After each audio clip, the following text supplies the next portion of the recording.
반갑습니다. 오늘도 여러분들의 성공적인 배팅 라이프를 위해 불철주야 분석하는 토토홈즈입니다. 책임감을 가지고 100%의 적중률이 아니라도 반드시 수익 실현을 도와드리겠습니다. 널려있는 뻔한 자료는 빠르게 넘기고 포인트만 집어 이 영상 하나로 여러분의 판단이 설 수 있게 하겠습니다. 구독과 좋아요 눌러주시면 감사하겠습니다. 조합픽은 영상 하단을 보시면 댓글에 기재해두었습니다. 여러분들의 건전한 스포츠 문화를 위하여 항상 최선을 다하는 토토홈즈입니다. 여러분들 유튜브에서 스포츠 분석 영상을 시청하시면서 제일 불편하신 점이 뭘까 고민했습니다. 모든 채널들이 그러는 건 아니지만 가족방을 안내해준다 해서 연락을 하면 사이트 가입권료를 많이 받아보셨을 겁니다. 저희 가족방은 가입권료는 절대로 없습니다. 누구나 입장 가능하며 서로 정보를 교환하며 즐길 수 있는 공간이 있습니다. 고민하지 마시고 댓글에 있는 영어를 한번 클릭해보시는 걸 추천드립니다. 영어를 클릭하시면 바로 가족방으로 입장이 되기 때문에 의심하지 마시고 저희 시청자분들과 같이 웃고 떠들며 즐기셨으면 좋겠습니다. 여러분 한 분 한 분이 저희 소통방에서 소중한 사람들이라는 걸 느끼게 해드리겠습니다. 이어서 분석 시작하도록 하겠습니다. 첫 번째 경기는 아약스와 아테네입니다. 아약스는 탈락하기는 했지만 3위를 차지해야 한다는 마지막 동기부여는 있습니다. 다행히 감독이 바뀐 이후로는 팀의 에너지 레벨이나 의욕이 살아나면서 적어도 화력은 상당히 올라온 모습을 보여주고 있습니다. 물론 리그 내에서도 공격적인 스타일 덕분에 실점이라는 누수는 있는 편이기는 하지만 적어도 화력은 마르세유와도 3대4 난타전을 벌일 정도로 많이 올라온 모습이 긍정적입니다. 아테네의 경우도 브라이튼을 3대2로 잡아내는 이변을 쓴 경기가 있기는 했습니다. 다만 그 경기에서는 브라이튼이 그동안 쓰지 않았던 포메이션을 썼던 경기라서 아테네가 할만했던 경기였습니다. 그 이후로는 4경기에서 2골에 그치는 등 UEL에서의 득점력이 그다지 좋다고 보기는 어렵습니다. 그나마 실점 통제는 좀 되는 편이지만 비다가 아약스 젊은 선수들의 기동력과 에너지 레벨을 감당할 수 있는 상황인지는 잘 모르겠습니다. 결론을 말씀드리자면 아약스가 승리를 거둘 것이라고 보고 있습니다.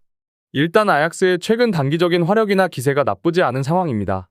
브라이튼 경기를 제외하면 아테네의 공격력이 UEL 내에서 인상적인 모습은 아니고 심지어 저는 브라이튼이 제 장점을 깎아먹은 경기였다고 보는 것이 나을 것입니다.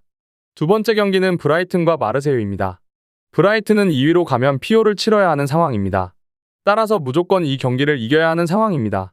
다만 주전들의 뎁스가 무너진 상황이라서 경기력이 그다지 좋다고 보기는 어렵다는 것이 현실입니다. 미토마가 지난 경기 선발에서 제외되었다지만 재계약 이후에는 좋았던 폼이 하락세입니다.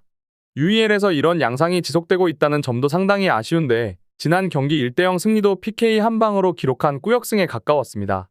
마르세유도 1위를 차지해야 하는 상황입니다. 브라이튼을 상대로 비교도 되는 상황이기는 해도 공격적인 스타일을 유지할 것으로 보이는 상황입니다. 다행히 브라이튼의 수비진은 중원부터 수비적인 난조를 드러내는 편이고 최근 오바메양이 4경기 7골 2도움으로 폼이 절정이라는 점이 상당히 긍정적인 신호입니다. 특히 오바메양은 리그에서 부진한 상황에서도 UEL에서는 골잡이의 역할을 잘 해주는 편이었습니다. 결론을 말씀드리자면 마르세유가 이겨도 아주 이상한 매치는 아닙니다. 일단 두 팀이 공격적으로 나서면서 승리를 거두어야 할 이유는 충분합니다. 그런데 에이스 미토마와 오바메양의 폼 비교와 전반적인 브라이튼의 뎁스, 체력적인 문제를 감안하면 브라이튼이 홈임에도 불구하고 불리한 상황으로 보이는 것도 사실입니다. 3.5오버로 가는 것도 추천할 수 있는 선택지입니다. 세 번째 경기는 베티스와 레인저스 FC입니다. 베티스는 홈에서는 리그에서도 아주 강한 모습을 보이는 편입니다. 특히 간격 유지를 바탕으로 실점을 압도적으로 줄이는 것이 호조에 도움이 되고 있는 양상입니다. 레인저스의 기동력을 막아낼 만한 역량은 충분히 가지고 있을 것입니다.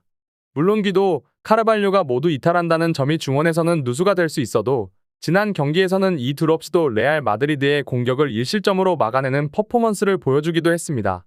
레인저스는 기동력과 빠른 트랜지션을 주무기로 하는 편이었습니다. 다만 앞서 언급한 베티스의 장점을 생각하면 카운터를 치는 데 필요한 공간을 확보하는 것이 어려울 가능성이 높을 것입니다. 그나마 베티스가 지공 성향으로 전개가 좀 느린 편이라서 레인저스가 수비 상황에서 아주 난조가 있을 것 같지는 않은 상황입니다. 동적인 팀에게는 약하지만 선수비 후역습 성향이 아닌 팀은 전반적으로 잘 상대를 해왔습니다. 결론을 말씀드리자면 2.5언더를 선택하는 것이 좋겠습니다. 베티스의 홈에서 보여주는 압도적인 간격 유지와 실점 억제력을 참고해야 할 듯 싶습니다. 물론 레인저스가 보여주는 트랜지션의 속력을 생각한다면 베티스가 홈에서 강하다고는 하지만 지공 성향으로는 레인저스를 아주 잘 공략할 것 같지는 않은 상황입니다. 마지막 경기는 스포르팅과 슈투름 그라츠입니다. 스포르팅은 주말 일정이 포르투라서 스포르팅이 풀주전으로 나오지는 않을 수 있습니다. 다만 홈에서는 리그 전승일 정도로 홈에서의 안정감이 확실한 편이라서 크게 문제가 될 소지는 없을 듯 싶어 보입니다. 특히 1차전에서 상대의 오픈 플레이에서 아무것도 못하게 만든 모습이 인상적이었는데 점유율을 원정에서도 크게 가져가면서 슈투룸그라츠의 박스 타격을 거의 하지 못하게 만드는 일방적인 흐름을 만드는 모습이었습니다. 슈투룸그라츠는 이겨야 그나마 UECL이라도 갈 수 있는 상황입니다. 하지만 1차전에서 박스 안에서 만든 슈팅은 고작 3개였고 그나마 오픈 플레이에서 만든 것은 하나였습니다.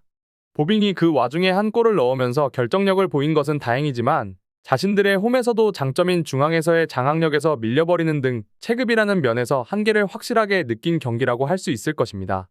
결론을 말씀드리자면 스포르팅이 유리한 상황이라고 할 수 있을 것입니다. 일단 홈에서는 리그에서도 전승을 기록할 정도로 안정적으로 경기를 풀어가는 모습입니다. 물론 로테이션 멤버들의 구성이 좀 있을 수 있지만 1차전에서 원정에서도 슈투룸그라츠의 오픈 플레이에서 아무것도 하지 못하게 하는 특유의 면모가 돋보이기도 했습니다. 추가적인 조합을 원하신다면 구독과 좋아요를 눌러주시면 감사하겠습니다. 더 다양한 경기에 대한 세부적인 분석과 결과를 궁금하시다면 영상 하단에 고정 댓글을 확인해주세요. 여러분이 건전한 스포츠 문화를 즐기실 수 있도록 항상 최선을 다하도록 하겠습니다. 시청해주셔서 감사합니다.